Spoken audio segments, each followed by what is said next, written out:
تاریخ کے اوراق میں کچھ واقعات ایسے ہوتے ہیں جو وقت کے گزرنے سے ماند نہیں پڑتے، بلکہ ہر صدی، ہر انسان اور ہر نسل کو جھنجھوڑتے ہیں۔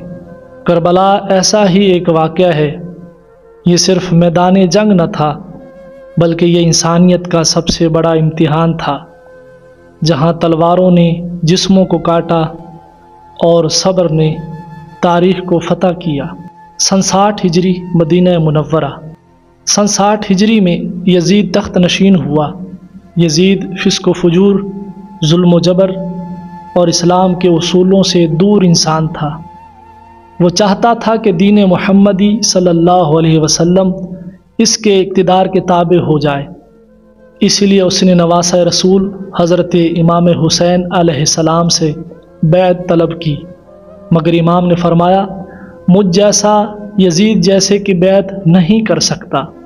یہ صرف ایک انکار نہ تھا، یہ قیامت تک کے لیے ظلم کے خلاف بغاوت کا اعلان تھا۔ مدینہ کی فضا بدل چکی تھی، خطرات بڑھنے لگے، سازشیں تیار تھیں۔ امام حسین علیہ السلام نے مدینہ چھوڑا اور مکہ کی طرف روانہ ہوئے۔ حج کا موسم تھا، مگر جب امام حسین علیہ السلام کو حالات کا علم ہوا تو آپ نے حج کو عمرے میں بدل دیا اور مکہ سے عراق کی طرف روانہ ہو گئے۔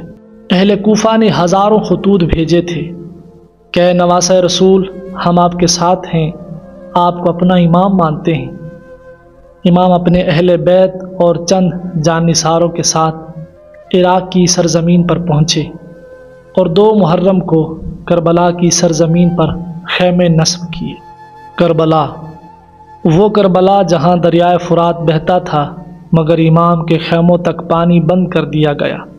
7 محرم سے پانی کا ایک قطرہ بھی میسر نہ تھا۔ چھوٹے بچے پیاس سے تڑپتے تھے، مگر زبان پر شکوہ نہ تھا۔ امام نے اپنی ساتھیوں سے فرمایا، کل کا دن ہمارا آخری دن ہو سکتا ہے، اگر کوئی جانا چاہے تو چلا جائے۔ مگر سب نے کہا کہ اے حسین، جان چلی جائے مگر آپ کا ساتھ نہ چھوڑیں گے۔ 10 محرم عاشورہ کا دن۔ 10 محرم عاشورہ کے دن فجر کے بعد میدان تیار تھا۔ امام کے ساتھیوں نے ایک ایک کر کے میدان میں جا کر وفا کی ایسی مثالیں قائم کی جو تاریخ میں امر ہو گئیں۔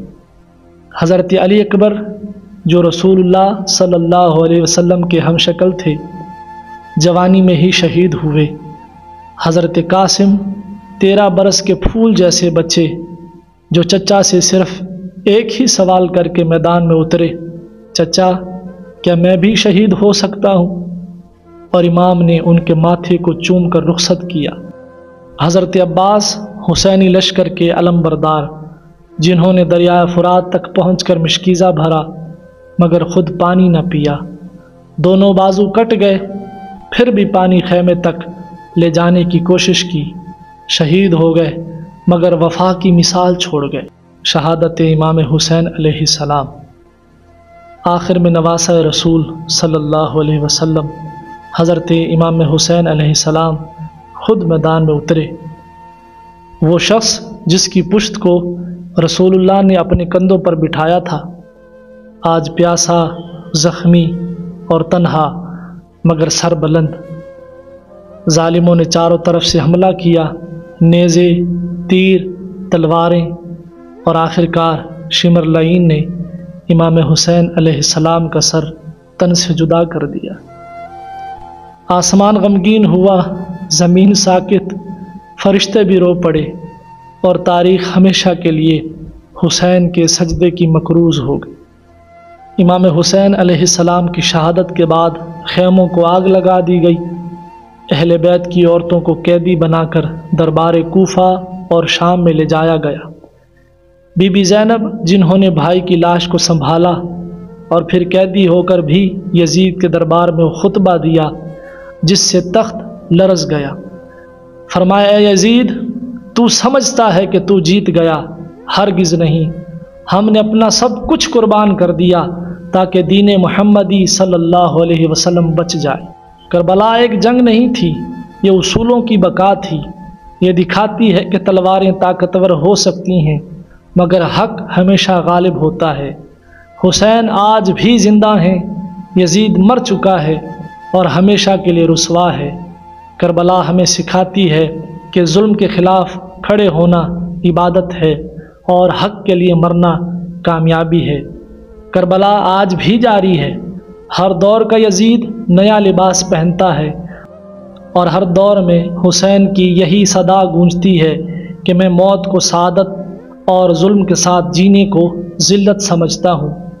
اب فیصلہ آپ کا ہے کہ آپ کس کے ساتھ ہیں، حسین کے ساتھ یا یزید کے ساتھ۔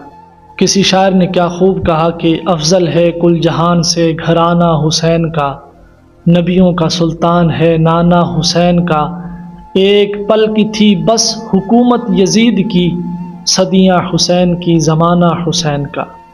سلام ہو امام حسین علیہ السلام پر، سلام ہو اہل بیت اطہار پر، اور لعنت ہو ہر دور کے یزید پر۔